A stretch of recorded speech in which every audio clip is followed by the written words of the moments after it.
जय श्री कृष्णा मित्रों। जानिए महाभारत युद्ध के 18 दिनों में किस दिन क्या हुआ था।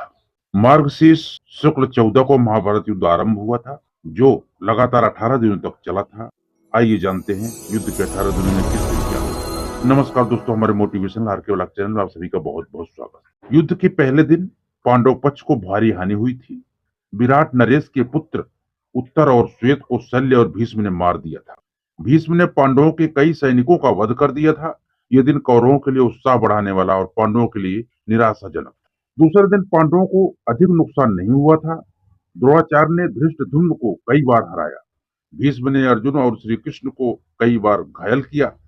भीम ने हजारों कलिंग और निषाद मार गिराए। अर्जुन ने भीष्म को रोके रखा।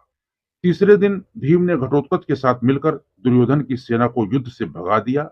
इसके बाद भीष्म भीषण संहार मचा देते हैं। श्री कृष्ण अर्जुन को भीष्म वध करने को कहते हैं, लेकिन अर्जुन उत्साह से युद्ध नहीं कर पाते हैं, जिससे श्री कृष्ण स्वयं ही भीष्म को मारने के लिए दौड़ पड़ते हैं। तब अर्जुन भरोसा दिलाते हैं कि वे पूरे उत्साह से युद्ध करें। दोस्तों, कमेंट में जय श्री कृष्णा लिखकर भगवान श्री कृष्ण का आभार जरूर व्यक्त करें, ताकि आपके पूरे घर परिवार के ऊपर भगवान श्री कृष्ण की कृपा सदैव बनी रहे। और चैनल में यदि आप लोग नए हैं मित्रों, तो आप लोग सब्सक्राइब करके बेल आइकन जरूर प्रेस करें। तो दोस्तों, आपका कीमती वक्त ज्यादा न लेते हुए हम आगे बढ़ते हैं। चौथा दिन। इस दिन कौरवों अर्जुन को रोक नहीं सके। भीम ने कौरव सेना में हाहाकार मचा। दुर्योधन ने अपनी गज सेना भीम को मारने के लिए भेजी, लेकिन घटोत्कच के साथ मिलकर भीम ने उन सबको मार दिया। भीष्म से अर्जुन और भीम का भयंकर युद्ध हो। पांचवा दिन।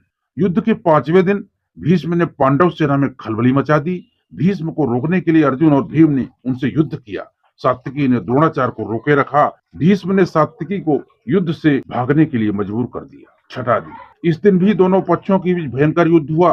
दुर्योधन क्रोधित होता रहा, लेकिन भीष्म उसे आश्वासन देते रहे और पांचाल सेना का संहार कर दिया। सातवां दिन। सातवें दिन अर्जुन कौरव सेना पर हावी हो जाता है। धृष्टद्युम्न दुर्योधन को युद्ध में हरा देता है। अर्जुन का पुत्र इरावान बिंद और अनुबिंद को हरा देता है। दिन के अंत में भीष्म पांडव पर हावी हो जाते हैं। आठवें दिन भी भीष्म पांडव सेना पर हावी रहते हैं। भीम धृतराष्ट्र के 8 पुत्रों का वध कर देता है। राक्षस अलम्बुस अर्जुन पुत्र इरावान का वध कर देता है। घटोत्कच दुर्योधन को अपनी माया से प्रताड़ित करता है। तब भीष्म की आज्ञा से भगदत्त घटोत्कच भीम युधिष्ठिर व अन्य पांडव सैनिकों को पीछे ढकेल देता है। दिन के अंत तक भीम धृतराष्ट्र के 9 और पुत्रों का वध कर देता है। नवां दिन।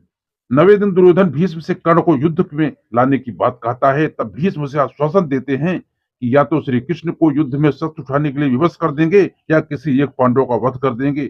युद्ध में भीष्म को रोकने के लिए श्री कृष्ण को अपनी प्रतिज्ञा तोड़नी पड़ती है और वे शस्त्र उठा लेते हैं। इस दिन भीष्म पांडवों की सेना पर अधिकांश भाग समाप्त कर देते हैं। 10वां दिन।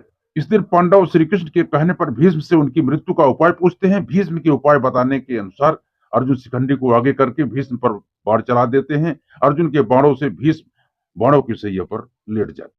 11वां दिन। 11वें दिन कर्ण युद्ध में आ जाता है। कर्ण के कहने पर द्रोणाचार्य को सेनापति बनाया जाता है। दुर्योधन और शकुनी द्रोण से कहते हैं, युधिष्ठिर को बंदी बना लेंगे तो युद्ध खत्म हो जाएगा। दुर्योधन की योजना अर्जुन पूरी नहीं होने देते हैं। कर्ण भी पांडव सेना का भारी संहार करता है। 12वां दिन।